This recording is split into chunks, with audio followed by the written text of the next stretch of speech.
Good pasa YouTube, 6-Foot Hacks here. Have for you guys today a Pokemon 4 Glory related video, but it's not a team builder or an actual battle thing. This is a mid-season recap because for those of you who may not know, this week was supposed to be our original bye week between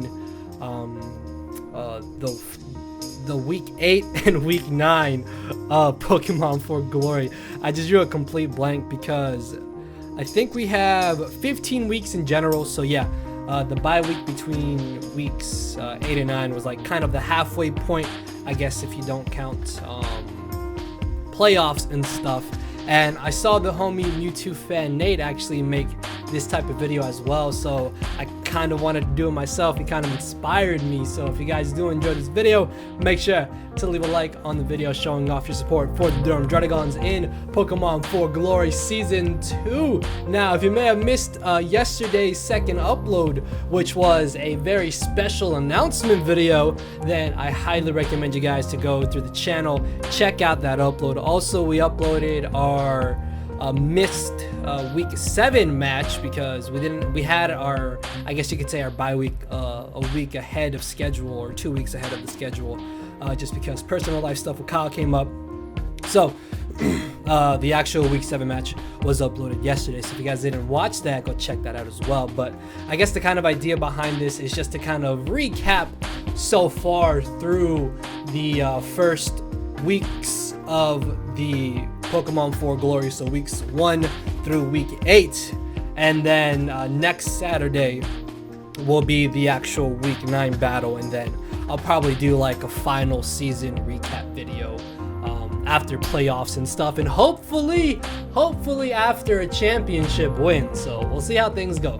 But yeah, again, if you guys do enjoy this, then you know what to do. Let me know in the comment section below how you guys have been enjoying the season so far. What has been your favorite battle as of lately? Do you think we can make it to the playoffs and potentially win a championship? Or who do you think will be the top 4 and potential finalists in the playoffs of P4G? I'm actually really interested to find out what you guys have to say, because I know not all of you watching may be rooting for me to make it to the finals, but I do plan to make it to the finals. So if all goes well, we'll make it to the finals and hopefully win a second championship for the Durham Druddigons. So yeah, let me know in the comment section below. And I guess with that being said, we can just kind of dive right into this. So our first week opponents were the Montreal Explods, if I'm not mistaken, which honestly, that was a matchup that I really felt I had a decent enough team matchup in. It was a game that I wasn't entirely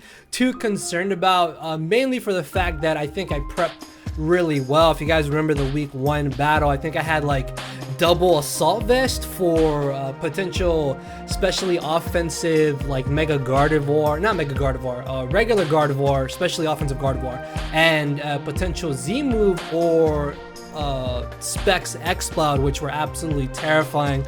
My opponent also, I think, had like Haxorus and Mega Pinsir, so I remember running 2 Rocky Helmet Pokemon as well. So I really thought my prep in that matchup was pretty solid. I only misplayed like 1 or 2 times. If I'm not mistaken, I think the match was like under 18 turns. I want to say it was like 17 turns, honestly, like right off the top of my head. I want to say it was 17 turns. If anything, a playlist to all the P4G battles is going to be down in the description, so if you may have missed one, this should be in order and you guys can go check them out. So yeah, week 1 I think was pretty solid, and was, I think, a very good victory for us to kind of get us going into the original season. So going on to week number 2, we faced the Adelaide Honchkrows, coached by Mr. Bill Standish, the man who I think made like 99.9% of all the GFX for Pokemon 4 Glory. Actually, I think he made all the GFX for P4G, to be honest with you guys. But this was a matchup where I was honestly kind of terrified because Bill had Sticky Webs with Kieran Black. He had Kartana. He also had a potential, at the time, he had Mega Gyarados, and then Chandelure also could have been a potential giant nuisance in this game. Thankfully though, Victini being the lead of choice to go into this matchup, was able to just really tear his team apart early on in the battle.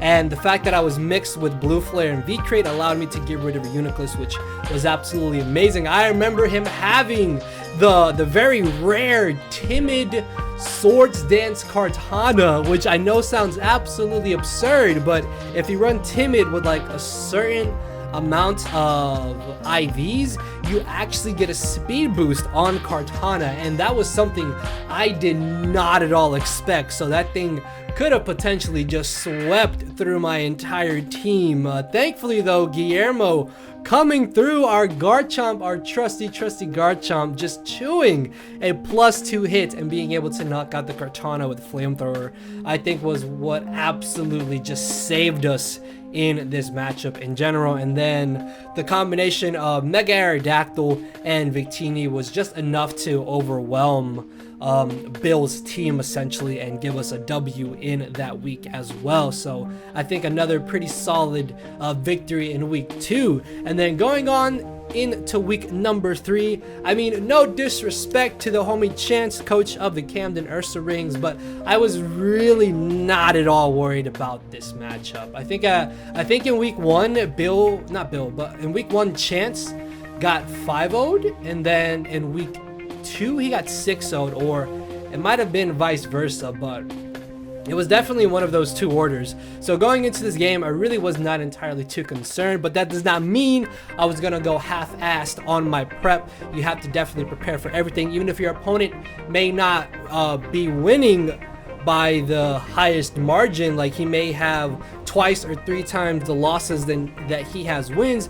You still have to prepare for them accordingly, and you can't underestimate your opponent. Basically, I've made that mistake in the past before, and it has cost me. And now at this point, I treat all my opponents the same. I prep for them the same. I don't try to do half-ass prep for any matchup, and that's the way I approach this battle. Even though he was, I think, last going into week 3 in power rankings, I was still gonna take this with seriousness and not try to underestimate him.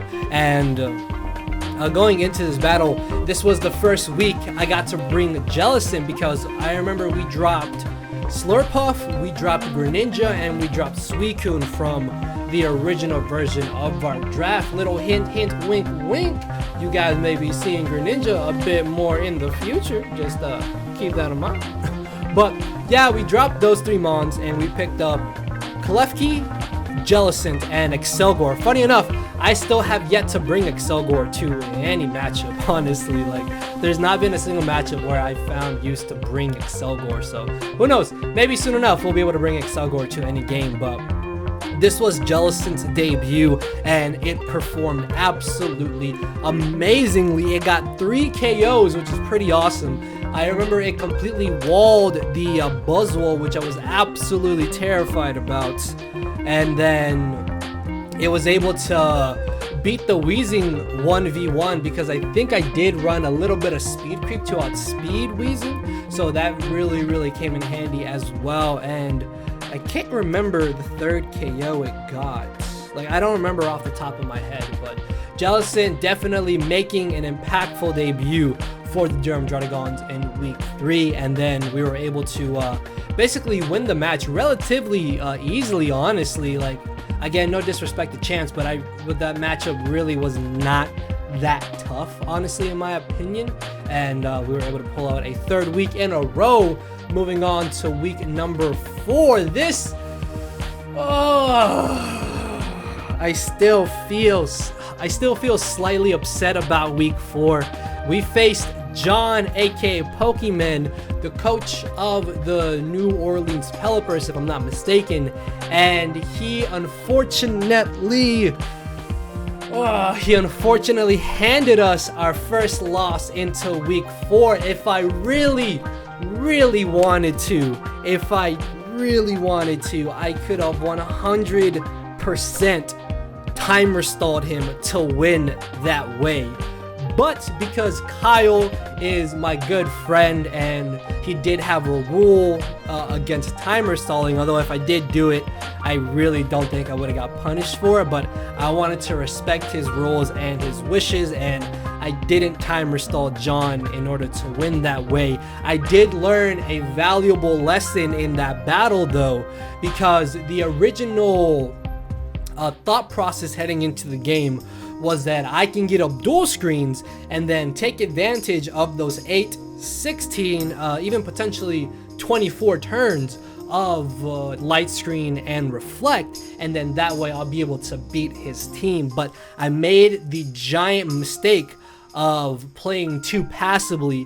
Honestly, if you rewatch my week 4 battle against John, I think it's very obvious that I outpredicted him and I outplayed him. It came down to the fact that I played entirely too passively, and I think in the end that's what really kind of did me in. Like, I had potential and chances to make aggressive plays accordingly that would have tremendously helped me in the long run of the battle. And again, I just ended up playing too passively, and I didn't play aggressively enough and take advantage of those free turns I could have got in my offensive threats, or take advantage of those free turns that he gave me as well. Also, I did not expect work up Mega Pidgeot. That was something that just really threw me for a loop. I didn't think he would bring Mega Pidgeot in the first place, because Mega Aerodactyl literally just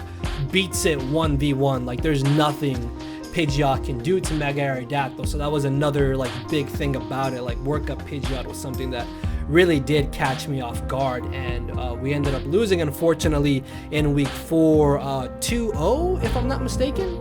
Was it? Yeah, I think it was a 2-0 that we ended up losing. So heading into week 5, we had to make a comeback. We had to pull out a W, because I do not want to lose 2 weeks in a row. That would make me absolutely sad and upset. So in week 5, we faced the homie Crimson Seabed, coach of the Detroit Steel Wings, who had a kind of scary team. I'm not gonna lie, the combination of Mamoswine plus Salamence and then potential Rain Core of Pelipper and Mega Swampert was really, really scary. Like, just thinking about that again is absolutely terrifying. First off, I have literally no switch-ins to Mamoswine. Like, Mamoswine just came in, clicked Earth Power or Icicle Crash, even Knockoff, and basically I was like, oh, well, I just kind of have to choose something to die to this. So I kind of had to prep accordingly around that. I think I remember having Air Balloon Cabalion, and I remember having Yachi Berry Tangrowth in hopes that I would be able to deal with the Mamoswine, but he didn't even bring the Mamoswine to week 5, so that was a huge relief off of my soldiers. He also didn't bring the Salamence, which could have been a potential problem late game if I allowed it to just freely Dragon Dance, which I wasn't going to try to do in the first place. But he did bring the Rain Core, which was still a little bit annoying. But honestly, with me being able to have brought a very physically defensive Tangrowth, Mega Swampert did absolutely nothing. Not to mention that Choice Banded Adamant Crocodile. Oh my god, that thing just came in and literally killed anything. Like, I let off with it, I got off an instant like 50% on Swampert on the switch in, and then I was able to bring it in on a double switch and 2-hit KO Scizor on the switch in, which was absolutely insane, man. Adamant Choice Banded Crocodile. I never thought I would get a chance to ever bring that, but in the week 5 matchup, Crocodile was definitely the MVP of that game and really put in a lot of work. So moving on to our week 6 matchup, this is where we faced Mewtwo fan Nate, again the homie that I got this idea for the video from. Check him out, channel link will be down below. And this was a matchup that I was originally not really too concerned about, but then while I started building for it, I kind of started noticing some really annoying things about his team. For example, he had Little Mamo, which is Piloswine, and Piloswine, much like Mamoswine, I have no switch-ins to Piloswine. Funny. That's just, I'm sorry, but that's just so funny to me that I don't have a switch-in to fucking Piloswine. Not Mamoswine, fucking Swinub could probably fucking 6-0 my draft, honestly, but thankfully nobody drafted Swinub, so I don't have to worry about that ever again. And I don't know, I honestly doubt I'll be seeing Chase or Nate in playoffs, just because they'll probably end up playing somebody else, and then if they don't beat that person, then that means I won't have to face them. So of course, if they beat that person and I beat my person potentially, then I will have to face them. But outside of those scenarios, I don't think I'll be facing them again, which is a huge relief, because again, fuck Mamoswine, fuck Piloswine, because I don't have any switches to them. And Little Swinub, I'll kick a Little Swinub if I see him in a matchup. But going into this game, Nate had an absolutely terrifying Fairy Dragon Steel Core in Hydreigon, Mega Scizor, and Tapu Bulu. Like, those three together was absolutely terrifying. Thankfully though, the awesome set suggested to me by Shuckle King 87 for my Garchomp was specifically designed to beat that Fairy Steel Dragon Core, borrowing the fact that none of them were Scarf. And unfortunately, he only ended up bringing the Hydreigon and not the Mega Scizor or the Tapu Bulu, which was actually really nice in the matchup. This was also where I got to bring fucking Bulky Chew with Seismic Toss and Nuzzle. That was awesome. I actually really had a lot of fun with that set. I definitely think it put in a lot of work, and honestly was the MVP of the game. Even though it didn't really do entirely too much, it was still just kind of hard for him to break in general. And then I do remember getting a little bit lucky with hacks, but it's not my fault. Cobalion is well trained. In the end, I honestly don't think the hacks was game changing, although it did kind of affect the score in a sense. So outside of the score being affected, I really don't think the hacks ended up mattering too much, honestly. So moving on to week number 7, which was uploaded yesterday, but should have been uploaded on the original week 7 match. So I'm gonna spoil it right now for you guys. This was literally 150% our absolute worst, toughest, horrendous matchup. And funny enough, it's against Kyle, who I guess by week 7 standards, if you're going in chronological order, had not won a single battle. He won his first game in his week 8 match, but we're gonna stick to chronological order. But he hadn't won a single match to this date of week 7, and that was also something that was kind of daunting to me, because Kyle again just had a god tier matchup against us going into this battle. 6 of his Pokemon literally outsped 9 of our 11 Mons, and then 1 of those 6 outsped the 2 Mons that typically would outspeed everything after a speed boost, being Scolipede. So yeah, this matchup was really bad. There was no good combination of 6 Pokemon I could have made that would have been able to effectively deal with the main 6 Pokemon I was expecting him to bring. And thankfully though, we still managed to pull out a W in that battle. And not to knock Kyle, but if he was a more skilled player, I honestly think that he would have been able to pull out the victory in this battle. Like, you guys can go rewatch the battle, which was uploaded yesterday, and watch the team builder, man. That matchup was just absolute hell, to say the least. Thankfully though, we didn't take a loss, and at this point I think we were 6-1 or 7, is it 7-1? 6-1, I think, yeah, heading into week number 8, where we faced our best opponent, I think, our toughest opponent. Not exactly the matchup, but our most skilled opponent as of yet going into week 8. Which, funny enough, in week 9 we have to face another really good player. So yeah, a little hint on that one for when that goes up to, not tomorrow, but next Saturday. But we faced in week 8 its Gregulator, coach of the Los Angeles Clefables. And this was a match that I honestly think I expected too much of going into this game. Like, I feel that I was more worried about this matchup than I really had to be. I felt like I was definitely on my A game in this battle. I think I played this matchup very, very well, and my prep was really good as well. Although Greg did bring 2 incorrect sets, he himself even said that even if he had brought the correct sets, they wouldn't have mattered in the long run of the battle. So I really don't know if those different sets really ended up affecting anything in this game, but this was a battle I was really confident in, that I really played well in as well, because I felt like I was able to maintain control of the game throughout the entire match.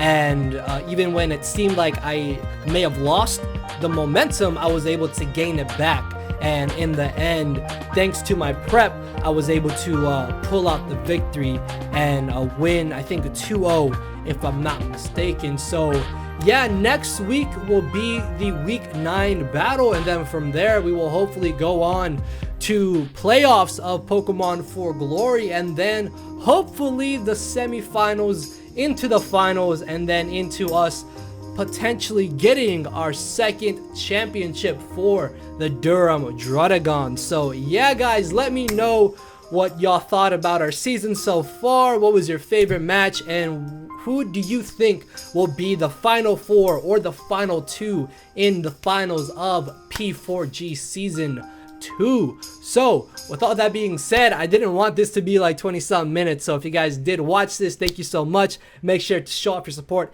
hammer arm that like button down below, and there will be a Wi-Fi battle going up later today as well. So with all that being said, guys, I'll see you all tomorrow. No, I'll see you all later today, and then I'll see you all tomorrow as well, because I upload daily. So yeah, and definitely next week with week 9. So with that being said, later everybody. Cause my brain and heart are both tied in a knot, and this hinders me from crying a lot. This causing me to show no emotion, but when I said I cared, I wasn't joking. But I guess it's too late for me to become broken. For now, I'm living with no more pain, tears, or hoping. I'm just coasting. Yeah, I said I'm coasting. No more pain, tears, and hoping.